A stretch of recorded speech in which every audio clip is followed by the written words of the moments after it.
Bonsoir à nos amis, bonjour à nos amis internautes. Nous avons le plaisir de recevoir pour vous un invité que nous n'avons pas besoin de présenter. Je ne sais pas s'il peut se présenter lui-même. Moi, c'est Marcelo Tunasi de Marcelo Kinshasa, Tunasi. Église Ouais. de la Compassion. Right. Et en passant, c'est vraiment un ami d'enfance.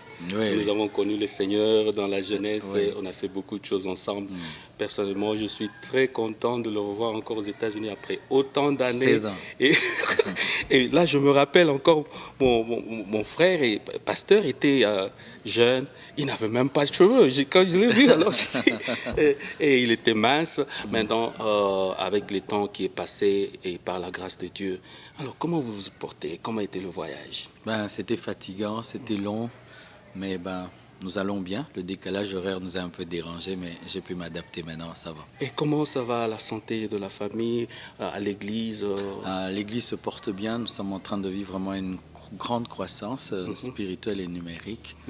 Et la famille, les enfants se portent bien.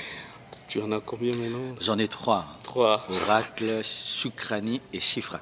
Oh un là garçon là. et 2 filles. En passant, comment se porte la croissance de l'Église?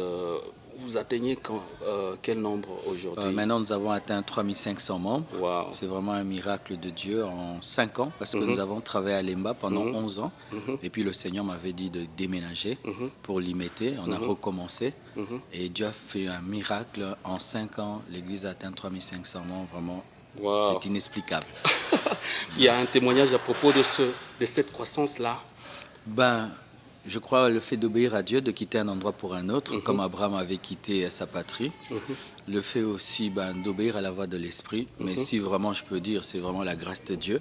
Parce qu'il y a des gens qui font tout ça, même mieux que moi, Ah oui, mais qui exact. n'atteignent pas ce nombre. Mais c'est vraiment la grâce de Dieu. Je remercie Dieu pour cela, parce que Mais, je suis un passionné de la croissance. Tout à l'heure, dans la prédication, vous avez commencé par parler du nombre de 500 et que le Seigneur vous a révélé et par votre déclaration. Parlez-nous un peu de cette Oui, expérience-là. j'ai été en train de prier. J'avais suivi aussi le pasteur Grogan qui était venu tenir un séminaire à la résurrection. Il avait parlé d'un principe que lorsque l'Église stagne, il faudrait prier Dieu pour qu'il te donne une nouvelle stratégie. Exact. Et j'avais prié et Dieu m'avait donné une révélation sur les chiffres et la déclaration. Amen. C'est-à-dire dire en avance le chiffre que tu veux et prier.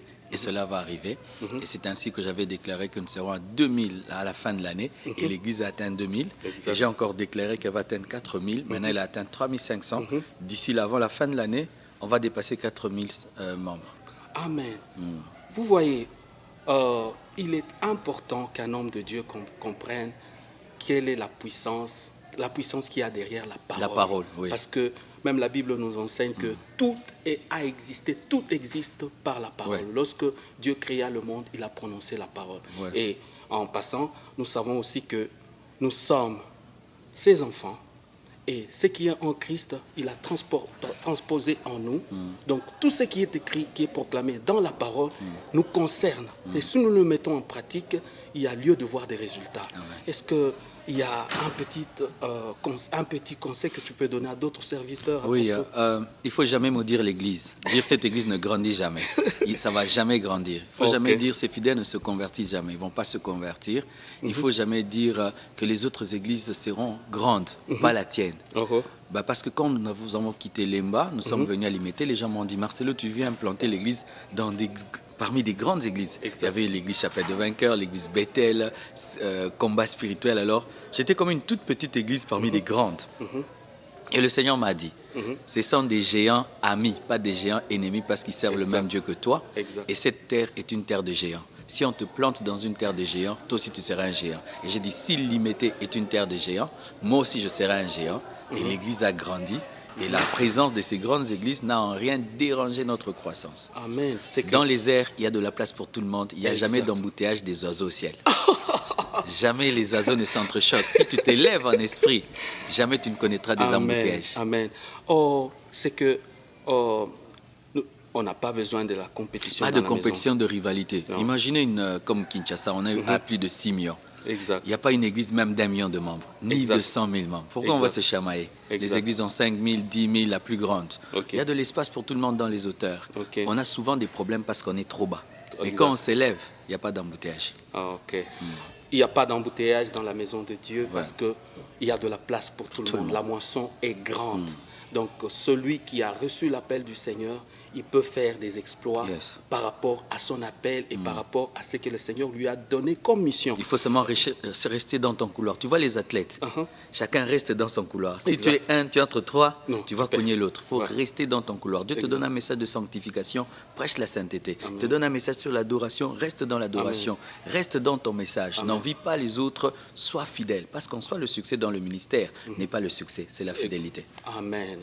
Amen. Oh, on peut connaître un peu le secret, ton secret à toi, de ce que à chaque fois que vous postez les images sur YouTube et que les gens vous suivent, il y a eu un grand nombre de views.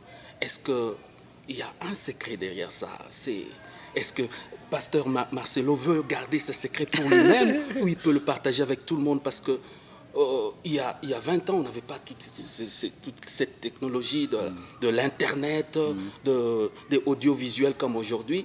Et je me rappelle, quand on était à la jeunesse, on faisait du porte-à-porte et l'évangélisation marchait de cette façon. Mais aujourd'hui, il y a possibilité d'entrer dans une maison sans frapper à la porte. Exact. Alors, c'est quoi le secret? C'est quoi qu'il y a comme secret derrière tout ça? Je peux dire ceci. C'est pas moi, mais un jour, quand j'étais au Congo, je suis allé au Botswana, j'ai prêché. Quand je suis revenu, je voulais quitter le Congo. J'ai dit peut-être que Dieu m'appelait au Botswana. Parce que quand je suis allé au Botswana, les paralytiques marchaient, les aveugles voyaient, c'était super. Et puis Dieu m'a dit, tu vas rester dans ton pays. J'ai vu un ange qui m'est apparu dans ma chambre, qui m'a dit, tu resteras au Congo, mais ton message ira dans le monde entier. Amen. Moi, je pensais que je devais d'abord voyager, alors que Dieu me parlait du net. Amen. Alors un homme de Dieu me dira, Marcelo, tu vois ce que tu prêches, ce n'est pas pour le Congo, c'est pour le monde entier, mais sur Internet. Amen. Et puis j'ai mis. Et puis il y a Blaise Manzambi de Casarema qui a écouté une de mes prédications sur Internet, il a aimé. Il a dit, je veux t'envoyer des caméramans chaque dimanche filmer pour que ce soit sur le net. Et on a commencé une vidéo, 1000 vues, 2000, 30, maintenant 70 000 vues. Et puis on était étonnés. Moi-même, je suis étonné. Donc jusque-là, je dois comprendre qu'est-ce qui m'arrive. Mais je crois que il faut seulement obéir à Dieu. La surprise, il faut obéir à Dieu. Mais si nous pouvons tout expliquer en Dieu, Dieu n'est plus Dieu. Dieu nous dépassera toujours et nous étonnera toujours parce qu'il fait infiniment et abondamment au-delà de ce que nous pensons et demandons. Et je crois aussi que quand tu parles à la télévision, tu dois parler de tout ton cœur. Parce que la télévision n'aime pas les hypocrites. La télévision n'aime pas les super chéris. Si tu es naturel, tu es toi. Les gens, quand ils suivent, ils veulent suivre. Parce que l'homme sait sentir si c'est vrai ou si c'est faux. Amen. Et mon frère, dans ta vie, est-ce qu'il y a un modèle que tu suis, un metteur, Jacques-André Vernon? Oh, tu peux nous parler de cet homme? Ah oui, cet homme m'a révolutionné parce qu'il a prêché la sainteté, il est mort dans la sainteté, il n'a pas changé de message, il n'a pas laissé des métis. C'est-à-dire qu'à sa mort, on n'a pas vu des métis. Il n'a jamais engrossé une Congolaise. Ouais, il a prêché la sainteté et il n'est jamais tombé dans l'impudicité. Il n'est jamais tombé dans l'adultère alors que sa femme était plus âgée que lui. Il a été un modèle pour moi, pas seulement dans sa vie, même dans sa mort. Je suis allé à son deuil, on avait mis un petit cercueil simple. Même son deuil ressemblait à son message.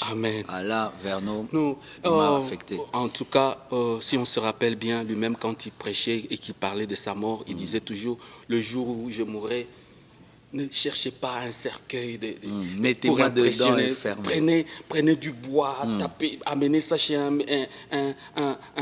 menuisier. Il était enterré au Bas-Congo. Exact. Pas quelle foi. Et c'était une aussi de ses préoccupations. Il avait ce souci-là. Il voulait que, à sa mort, qu'il puisse être enterré au Congo. Parce qu'il appelait le Congo son Congo à lui, sa terre à lui. Et il y a un autre homme de Dieu qui m'a affecté dans le ministère, c'est le pasteur Daniel Kapepula. C'est lui qui a prié pour moi pour que je reçoive l'onction de Dieu. C'est lui qui m'a appris à démontrer la puissance de Dieu. C'est lui qui m'a appris à exercer le ministère, à intercéder. Donc il m'a affecté dans le domaine de la puissance, dans l'onction, dans la foi. Et le pasteur André Vernon m'a affecté dans le domaine du message de la sainteté. C'est cela. Et peux-tu nous parler maintenant de la transaction, de la jeunesse jusqu'à l'appel et devenir un pasteur? Parce que moi, je suis en train de te découvrir en ce moment. On se connaît depuis des longues années et je n'avais jamais prêté attention parce que je voyais seulement un homme en train de prêcher, mais je ne savais pas que c'était un ami à moi avec qui on a grandi ensemble, on était à la jeunesse. Ça s'est passé comme ça, comment cette transaction-là de la jeunesse à l'appel et au ministère et aujourd'hui, pasteur Marcelo, quand il prêche sur le net, tout le monde est édifié. Ben, quand j'étais à la borne avec toi, j'étais étudiant, mais quelques temps après que tu sois parti, le Seigneur m'avait appelé au ministère et j'avais refusé, je suis devenu fou. J'étais au CNPP et on m'a interné pendant 2 semaines parce que j'ai refusé l'appel de Dieu étant l'aîné de ma famille. Comment je pouvais tout abandonner parce qu'il fallait que je arrête tout. Mon père était contre. Alors j'ai eu la folie et dans cette folie, on m'a interné. Quand on m'a interné pendant 2 semaines, Dieu m'est apparu. C'est quand il m'a dit, je t'ai appelé. Choisis entre un fou et un serviteur de Dieu qui tu vas devenir. À ta vous-même. Tu vas choisir quoi? Alors j'ai choisi d'être serviteur de Dieu au lieu d'être un fou. C'est comme ça que j'ai répondu à l'appel de Dieu. Et je me suis préparé pendant des années dans le jeûne et dans la prière. Et puis j'ai entendu une voix qui m'a dit, prêche la sainteté à mon peuple, commence une église. J'ai commencé une église avec 10 enfants. Avec un tam-tam, sans tôle ni rien. J'ai mis les chaises, j'ai commencé à prêcher. Et petit à petit, les gens sont venus. Mais j'aimerais vous dire, c'était très dur. J'ai manqué à manger, j'ai manqué les habits, j'ai manqué même où habiter. J'ai manqué même l'argent pour avoir un synthé, pour avoir même un baffle, pour acheter même une chaise. Les gens venaient des fois s'asseoir sur des pierres. Ça a été très, très difficile. Et avec un message de sainteté, vous savez, à Kinshasa, les gens soutiennent les gens qui prêchent la bénédiction et les miracles. Mais quand tu prêches la repentance, ils ne te soutiennent pas. Et ça a été vraiment très difficile. Mais Dieu nous a aidés à garder le message. Et puis un jour, l'explosion a eu lieu. Mais l'explosion a eu lieu vraiment, ça fait 5 ans seulement. Un faible commencement, mais quand on commence avec Dieu, il y a toujours lieu d'espérer de grandes choses. Ce sont les exploits, parce qu'il ne faut jamais mépriser le faible commencement. Quand vous commencez à 2-3 personnes, Dieu, ce qu'il regarde, c'est la vérité et la sincérité du cœur. Car son serviteur, s'il écoute sa voix et obéit à sa voix, Dieu n'a pas besoin de nous donner tout d'un seul coup.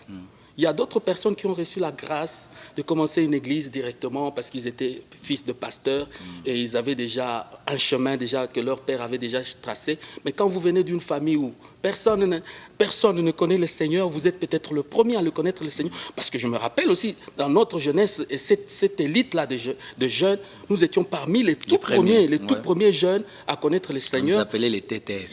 TTS, exact. Mes chers amis, en tout cas, c'est un grand plaisir d'avoir reçu notre frère et pasteur Marcelo.